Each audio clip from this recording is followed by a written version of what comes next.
Hi, good evening to everyone. I'm Dr. Philip McMillan, and I'm here to give you an insight into a case report.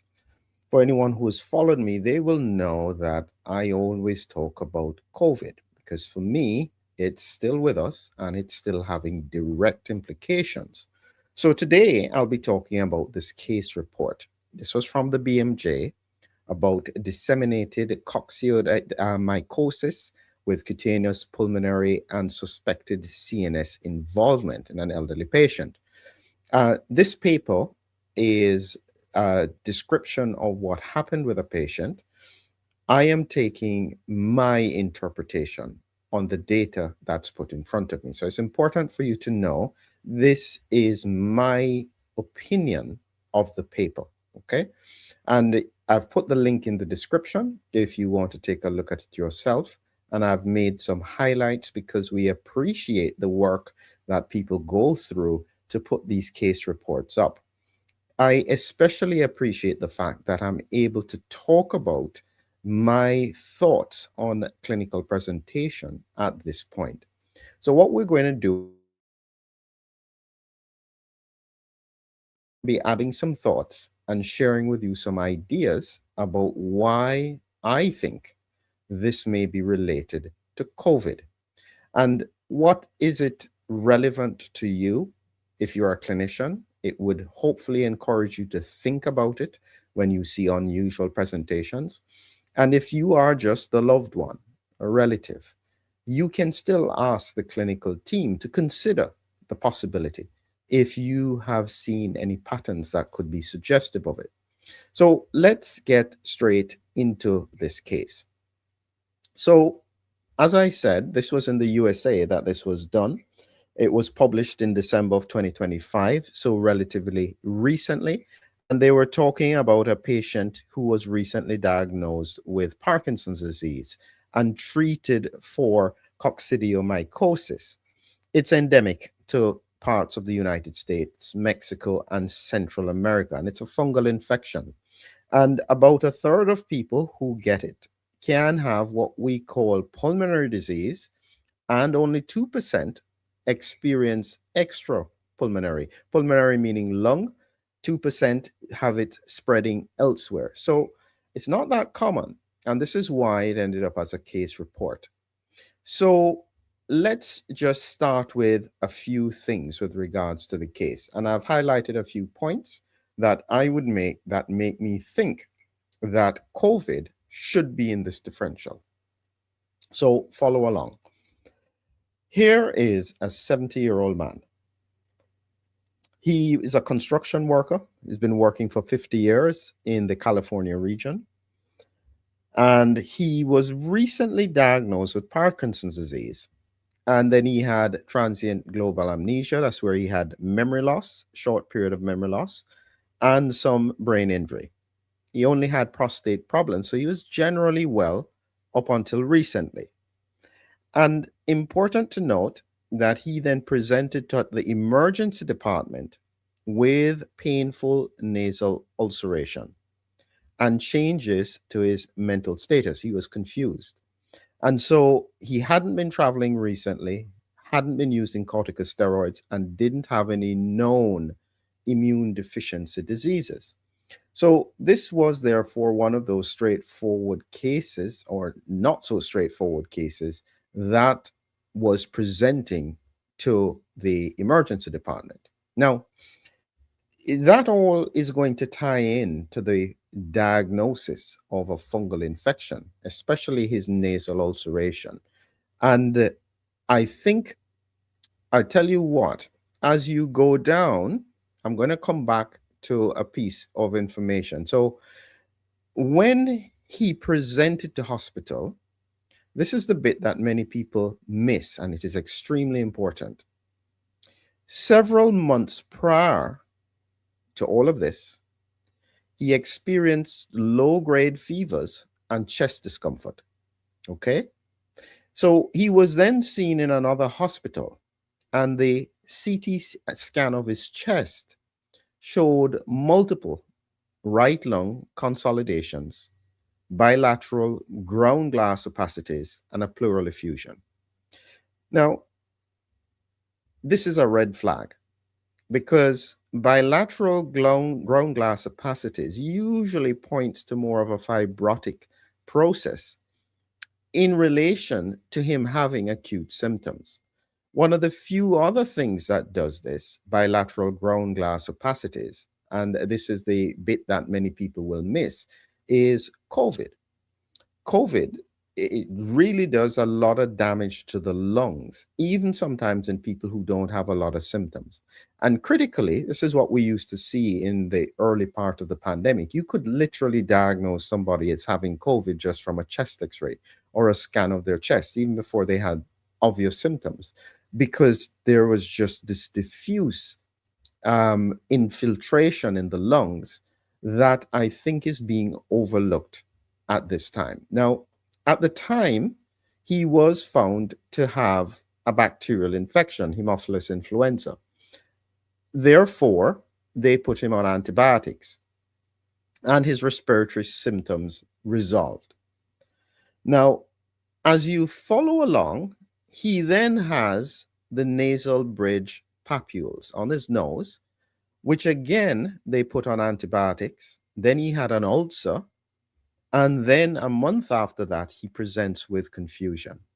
So what you have to look at is the timeline of conditions. And this is why I said that there are not many things that will do this kind of progressive pattern without a diagnosis of immunosuppression, like, for instance, HIV. This is the kind of thing you would have seen if somebody was on chemotherapy or if they had HIV or some other immune deficiency syndrome where the patterns don't follow a normal thing. And in this case, he's starting off with lung problems months before. Then he has this thing on his nose, an ulcer. Then he has confusion. That's when now they start to investigate him further. And as they go along, what they find, and you can see it here, is that they were finding that blood tests were largely okay. His chest x-ray was okay. The head CT didn't show anything. So again, they discharged him with follow-up because of the nose to dermatology and then neurology the next day. But at the appointment, he got more confused with pain and tingling. And so they then brought him back and did some biopsies and found the fungus. So this is where the fungal diagnosis started. Additionally, they went on to do an MRI scan of his brain. And I don't know if you'll be able to see it. He has a fungal abscess in his brain as well. This is the nose, this is the crusted papules and so on. And as well, he has a fungal abscess. Now, it's not that these things can't happen, but in a person who is what we call immune competent, where they have a normal function immune system, it's unusual. And therefore, you would start to look for other things. As we said, they then did the sample of the cerebrospinal fluid from his back. They found evidence of the fungal infection. It yielded negative results initially, but then they found the lesion, and then they went on to eventually find that he was positive for antibodies for serum coccidioides, and so he was put on antifungals, and he made a good improvement with it. So why do I still think COVID is important in this picture? Now, there's an important statement that I've highlighted in this, and you'll see the relevance of it shortly.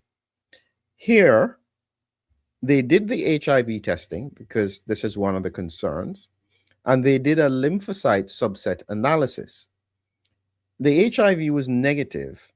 Now, they thought that the lymphocyte subset analysis showed preserved immune function with age-related immunosenescence, meaning that just as you get old, the immune system tends to decline a bit.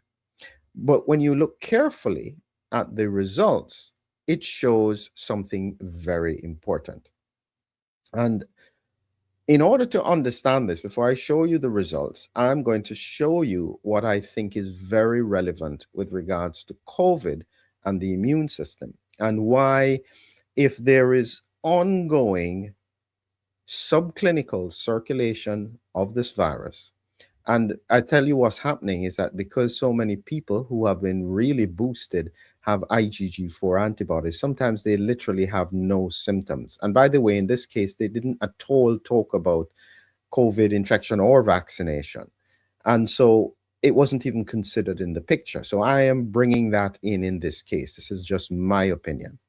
So to understand where I'm going with regards to those white cells and the immune system, you have to understand a few basics.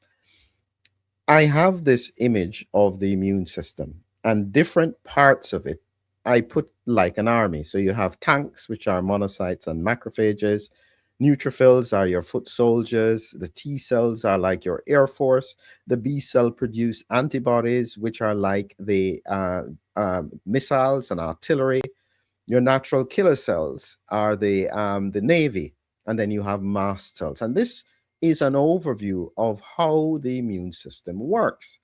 And what I've been saying is that COVID has a very unusual impact on the immune system, and therefore on what can happen in terms of symptoms.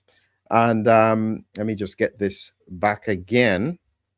The slide has stopped. So as I go along here, so what then happens is that when you have a COVID infection, and I think especially when it's a subclinical persistent infection, because this is what I think we're seeing in many cases. People are having COVID and they're not really clearing the virus. And this could explain why he had, specifically to his nose, because it's the upper airway that can get infected, especially the sinuses, persistent infection. So when you have COVID circulating around, it has the impact of neutralizing immune cells. And the image I have for that is something like this. The spike protein gets inside the immune cells or triggers the immune response to target the immune cells. And even though they're present, they are not functional, or in some cases, they are depleted. It's like they're frozen in time. And so even though you can sometimes see normal counts, this is not necessarily a functioning or a proper functioning immune system. And when I did the diagram as to what is depleted post-COVID, it will take out the T cells, the B cells, the natural killer cells, therefore the plasma cells, and leave primarily the monocytes and neutrophils to fight the battles. So this is a depleted immune team. So you may think, well, yeah, that's just, that's interesting, but does it fit in the context of this case? Well, this is where the important bit is. When you look carefully at the blood counts, looking at the lymphocyte subset analysis, this is day 3, the first thing that stands out is this lymphopenia. Now, this is now becoming so common with regards to COVID. Sometimes this is the only abnormality you will see, is that their lymphocyte counts, this is what penia means, low lymphocyte counts. This case had low B cells, just as I'd shown you, low natural killer cells. And if you go down, they had an absolutely low overall memory, central memory, CD8 cells. So they had a lymphopenia, taking out B cells, natural killer cells, some of the CD8 cells. And when you think about it, is that not exactly what I have shown here? T cells, B cells, natural killer cells, perfectly matching the picture. And this is what I'm saying, is that if you're not sure what to look for, sometimes it's very easy to miss those subtle signals. Because as I said, this whole case is fitting together like what you would expect to happen in the context of COVID. Complex patterns where you have unusual disease presentation that then follows along. So as it goes along, this gentleman was then treated with antifungals to manage these symptoms. And he had a good outcome in the longer term. He's had it, I think when I looked at the case, he had it ongoing for almost 10 months of antifungal therapy. And you can see here, as we're talking about the final diagnosis and disseminated and coccidioidomycosis. And they put him on antifungal therapy. So he was on fluconazole for 3 months. Then it continued to 7 months. He resumed his normal activities. And due to sustained improvement, it was tapered to 400 milligrams at 10 months. And he continues lifelong for suspected CNS involvement. So he is going to be managed long-term with fluconazole because it indicates something is not right with his immune system, even though he has no evidence of HIV or anything else. And the likelihood, especially because of the recent diagnosis of Parkinson's, the recent episodes with the amnesia, I wouldn't be surprised if he has associated COVID brainstem inflammation. Now, this is very important.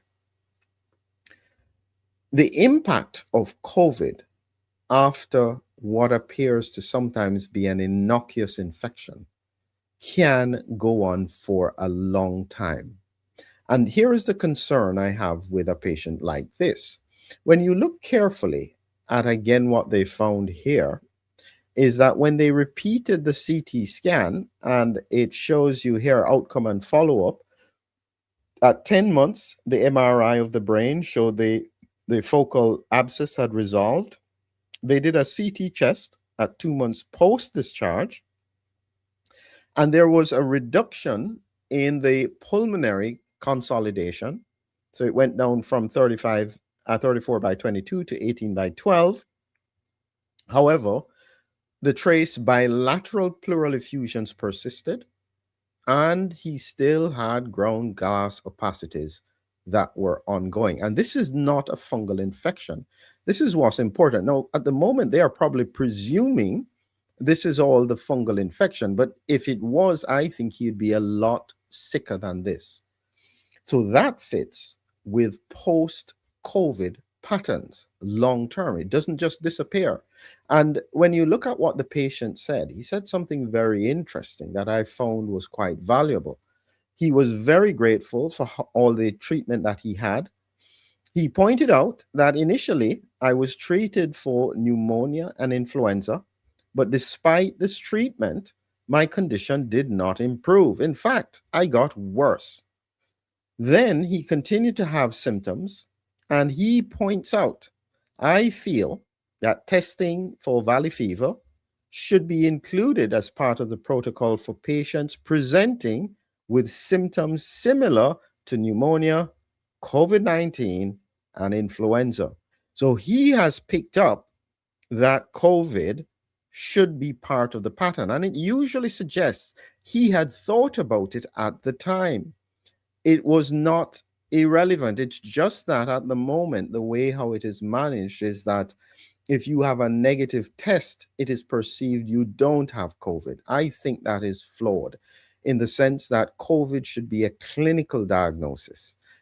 If you see all the patterns fitting with COVID, persistent lymphopenia, bilateral lung infiltrates, ongoing symptoms with unusual presentation, in my opinion, COVID should be right at the top of your differential. Now, you may ask, well, so what? The COVID has passed. It's not as if he needs antivirals. This is where the important concept comes. And this is something that I am still working to try and understand all of the manifestations and all of the implications. But there's an important piece to this puzzle. We don't yet fully understand the mechanisms for lymphopenia, that's low lymphocyte counts, taking out the natural killer cells, the B cells, and the T cells. In case you don't remember what I'm talking about, this is what it would look like. This is what happens post-COVID. And in this case, this was going on for over a month. If it was just the infection, once the infection resolved, this would come back to normal. But these patterns persist. So my thought, and again, this is my thought is that what we're seeing here is post-COVID immune dysregulation causing immune dysregulation. Let me repeat that so you get that. In effect, it's kind of like a subclinical cytokine storm, because in severe COVID, we used to see the lymphopenia was absolutely consistent. And it wasn't tied to the viral phase, it was the immune phase of the disease. So it was almost as if the immune system was killing itself. If that is the case, and I say if because I can't say categorically that this is correct, but this is what I'm thinking. If this is the case, that the immune system is targeting specific immune cells, probably with some antibodies, it seems counterintuitive, but getting back the paper here, you'll understand it's not so much that the immune system is not working, because if you look carefully at the results here, in terms of the CD3 cells, they're elevated. The B cells are low, natural killer cells are low, but the CD4 cells are elevated. Some CD8 cells, effector cells, are elevated. Elevated again, CD8 here. So you're seeing that some aspects of the immune system are overactive. And so you're ending up with a dysregulated immune system that may be targeting other parts of the immune system, causing a relative immune deficiency. The reason that is important is because if that is correct, what he should have along with the antifungals is immune suppression. Whether or not you use steroids, whether or not you use interleukin-6 targeted medication, whatever, you have to try and help the immune system to get back into balance. So if I'm correct, and again, this is again my thought, what you will find is that this patient will have persistent, ongoing, unusual patterns and symptoms because the immune system never really came back into balance. And this is what a lot of people are suffering from. How long they would need immune suppression for to get it back into balance, we don't know yet. And this is part of the challenge. We don't fully understand what's going on. I'm very happy to say, even after 6 years of research, there are still bits that don't quite make sense. And it needs continuous focus on the fact that this virus that we have never seen before behave in a pattern that we have never seen before, is doing some kind of damage that we have never seen before. You know what? For those people who say this is behaving more like a bioweapon, I would believe that based on what we are seeing. It is unbelievably complex what is going on. The worry is the future. Because similar to this kind of case where we have unusual patterns, I want you to reflect on something. If this gentleman who had these episodes a few months before, if he didn't have this abnormal pattern that grew a fungal infection, it may not have been so easy to get the diagnosis.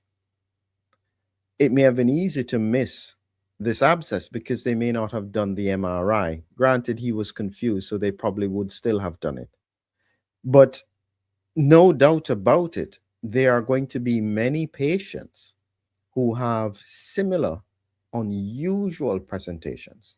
They are not fitting and they are not getting better. No matter how much antibiotics you're giving them, they're not getting better. You know, you may think you're treating a fungal infection, they're not getting better. They just continue to deteriorate. And in my view, I think that this is the point where the clinical community needs to start looking back at understanding autoimmune, immune dysregulation patterns in and around COVID. If that is missed and we continue to just treat things as we did pre-pandemic, many people are going to suffer, many more will die. And that is a challenge that is still in front of us.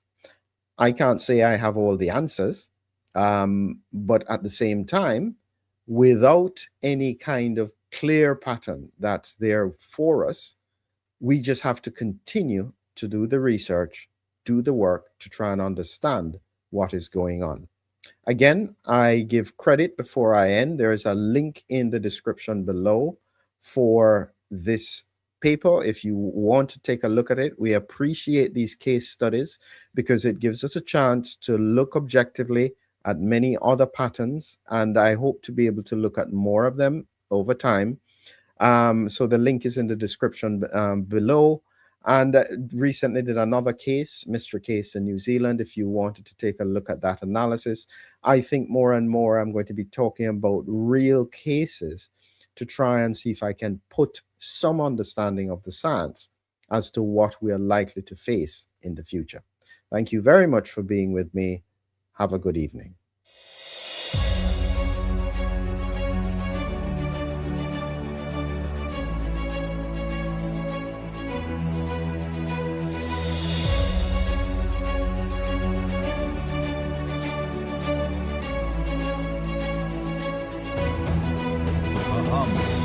A hero, an immune adventure, Humming Heroes, your lyrical guide to the body's defenders.